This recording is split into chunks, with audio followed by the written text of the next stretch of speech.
36 তল্লাশি ও জব্দ। 36 থেকে তল্লাশি জব্দ করবেন যে কোনো পুলিশ কর্মকর্তা যিনি সাব ইন্সপেক্টর সংগঠিত যে কোনো স্থানে কি করবেন, computer system, computer network, software, server, database, পাসা, টোটালাইজার, যাই কিছু থাক না কেন, অবশ্যই যদি আপনার কাছে মনে হয় কোনো জায়গায় এগুলো রক্ষিত রয়েছে, অবশ্যই এগুলো কারণ লিপিবদ্ধ করে সাইবার নিকট আবেদন করবেন, তল্লাশি পরোয়ানা সংগ্রহ করবেন। সংগ্রহ করে আপনি কি করবেন, তল্লাশি করবেন। অর্থাৎ পরোয়ানা সংগ্রহ করে আপনি কি করবেন, তল্লাশি কার্যক্রম পরিচালনা করবেন। মনোযোগ দিয়েন, এখানে কিন্তু তল্লাশি কিন্তু আপনার কোর্টের অনুমতি নিয়েই আপনি তল্লাশি কার্যক্রম পরিচালনা করবেন। আচ্ছা, তাহলে আমরা এখানে 31 থেকে 36 পর্যন্ত মোটামুটি এখানে যেগুলা এমসিকিউ দেওয়া আছে, খুবই সুন্দর এমসিকিউ। এই আইনের অধীন তদন্ত থেকে করবেন সাব ইন্সপেক্টর বা তদন্ত পুলিশ কর্মকর্তা। সরকার প্রয়োজনীয় তদন্ত কোথায় স্থানান্তর করতে পারে, যে কোনো সংস্থানে প্রেরণ করতে পারে। এগুলো একটু দেখে নিবেন এখানে। তারপর আমরা চলে যাই হচ্ছে চতুর্থ অধ্যায়ে। আমরা যেগুলো দেখলাম যে এই আইনে যে তল্লাশি জব্দের ক্ষেত্রে আবার কিছু আমরা বিধান যেগুলো একটু শেষ করি। যে আপনি যাই কিছু থাকলো, কম্পিউটার বা কম্পিউটার সিস্টেম বা ডাটাবেস, যাই কিছু নেটওয়ার্কের সাথে সম্পর্কিত, কার্ড, পাসওয়ার্ড, টোটালাইজার, এগুলো কি করবেন, যেখানে সংরক্ষিত আছে মুছে ফেলতে পারে, পরিবর্তন করতে পারে, নষ্ট করতে পারবে। তাহলে পুলিশ কর্মকর্তা কি করবে, যে কোনো সময় কার্যক্রম গ্রহণ করতে পারবে। নষ্ট হওয়ার দুষ্প্রাপ্য তো হতে পারে। তাহলে যে কোনো সময় কি, এটা বিনা পরোয়ানায়। আগেটা কিন্তু দেখছিলেন যে উক্ত স্থানে তল্লাশি পরিচালনার পরে বাধাপ্রাপ্ত হলে ফৌজদারি কার্যবিধি, ওই যে তল্লাশির যে নিয়মগুলো রয়েছে 36-এ ওই একই কথা বলছে। সেখানে তল্লাশিকালে কম্পিউটার সিস্টেম যা যা আছে আপনি সেগুলো জব্দ করবেন। এবং ওই ব্যক্তি কোনো কোনো স্থানে ব্যক্তি তাহলে দেহ তল্লাশি করবেন। এবং কারো যদি মনে করেন যে ও সেখানে অপরাধ করছে, তাদেরকে আপনি গ্রেপ্তার করতে পারবেন। এবং অনতিবিলম্বে কি করবেন, অনতিবিলম্বে একটি প্রতিবেদন সাইবার ট্রাইব্যুনাল দাখিল করবেন। এবং বলা রয়েছে যে সংবিধানের 33 অনুচ্ছেদে, ভেরি ভেরি ইম্পর্টেন্ট এমসিকিউ, যাতায়াতের সময় ব্যতীত 24 ঘন্টার মধ্যে নিকটস্থ ম্যাজিস্ট্রেট সাইবার ট্রাইব্যুনালে হাজির করতে হবে। ভেরি ভেরি ইম্পর্টেন্ট এটা। আপনি 36-এ যে তল্লাশির কার্যক্রমটা চালাইলেন, এই সাইবার আপনার হচ্ছে জুয়া প্রতিরোধ আইনে 36-এ তল্লাশি কার্যক্রম, অন্যান্য যে তল্লাশির বিধান এখানেও সেম তল্লাশি একই। জাস্ট খালি বলছে যে ট্রাইব্যুনালে দ্রুত ম্যাজিস্ট্রেটকে হাজির করতে হবে। এবং সংবিধানের 33 অনুচ্ছেদ অনুযায়ী যাতায়াতের সময় ব্যতীত 24 ঘন্টার মধ্যে ম্যাজিস্ট্রেট নিকট আদালতে হাজির করতে হবে। এটা ভেরি, দেখেন এটা ভাইলেশন না হয়। 37 জ্বর স্থান সিল গলা বন্ধ করার ক্ষমতা, অবশ্যই যিনি দায়িত্বপ্রাপ্ত হবেন বা ক্ষমতাপ্রাপ্ত কোনো অফিসার সেই সিল গলা বন্ধ জব্দ করার নির্দেশ দিতে পারবে।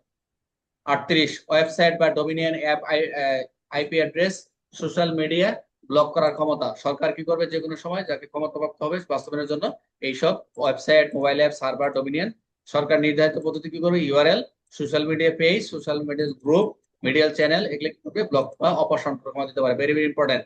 যে ওয়েবসাইট, অ্যাপ ট্যাপ ব্লক করার ক্ষমতা কার, 38, সেটা রিটার্নের প্রশ্ন। Website, app, Dominion app, IP address block করার ক্ষমতা কার, সরকার। যে কোনো সময় মিরর সাইট এগুলো পুনরায় যদি কার্যক্রম পরিচালনা, সেগুলো ব্লক করা যাবে। তাহলে আমরা মোটামুটি চতুর্থ অধ্যায়ও দেখলাম। চতুর্থ অধ্যায় কি পর্যন্ত দেখলাম আমরা, যে 36 থেকে 38 পর্যন্ত দেখলাম। এখানে এমসিকিউ আছে, এমসিকিউ দেখে নেবেন। আচ্ছা, এখন দেখেন 39 ব্যাংক অ্যাকাউন্ট, এগুলা bank account. 39 payment gateway digital wallet বন্ধ করার ক্ষমতা। এই একই, এখনো যদি যদি মনে করে যে কোনো ব্যাংক অ্যাকাউন্টের মাধ্যমে কোনো পেমেন্ট গেটওয়ে ডিজিটাল ওয়ালেট, এগুলা কোনো আর্থিক জোয়ার অ্যাকাউন্ট ব্যবহৃত হচ্ছে, সেগুলো বন্ধ করা নিয়ে যেতে পারবে। জাতীয় ডিজিটাল ডাটাবেস প্রণয়ন, এগুলো এমসিকিউ। এগুলো জাস্ট 40 ডাটাবেস তৈরি হবে, এখানে অন্য কিছু না। ডাটাবেস যাদের কাজ, যারা এই দায়িত্বে আছে তারা ডাটাবেস তৈরি করবে, লেস ইম্পর্টেন্ট। এবং 41 একটু ইম্পর্টেন্ট নয়, এগুলো বাস্তবায়ন করবে। এনআরডি সিম, এমএস লিঙ্কিং সিস্টেম, এগুলো বাস্তবায়ন করবে। এগুলো হচ্ছে তাদের কাজ, যারা ডাটাবেস দায়িত্বে থাকবে। এবং 42 আন্তঃ সংস্থা টাস্ক ফোর্স, এইটাও একটা গঠন গঠন করবে। কারা কারা কোন কোন সংস্থা নিয়ে আন্তঃ সংস্থা গঠন হবে, আইন প্রণয়ন সংস্থা, এটা এমসিকিউ, নিয়ন্ত্রণ কর্তৃপক্ষ এবং গোয়েন্দা সংস্থা এবং সংশ্লিষ্ট মন্ত্রণালয় বিভাগ প্রতিনিধিকে এটা অন্তর্ভুক্ত থাকবে।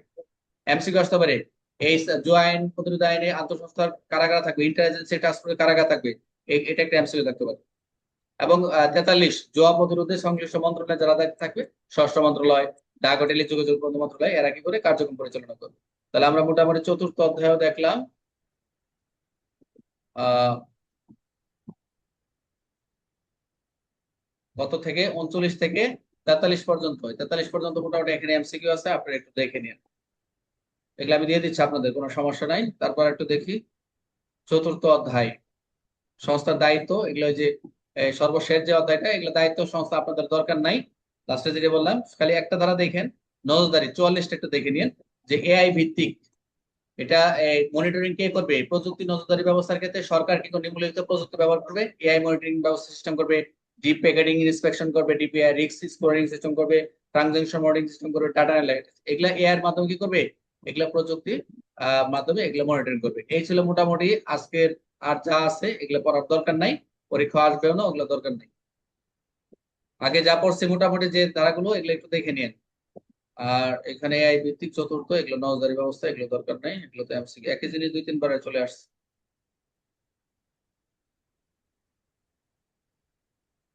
আচ্ছা, ঠিক আছে।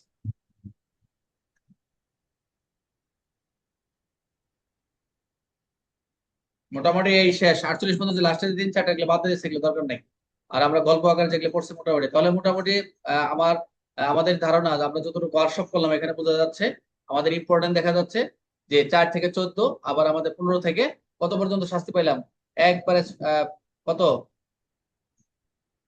কত মধ্যে 36 37 পর্যন্ত, 37 পর্যন্ত দেখলাম ওই ধারাগুলো।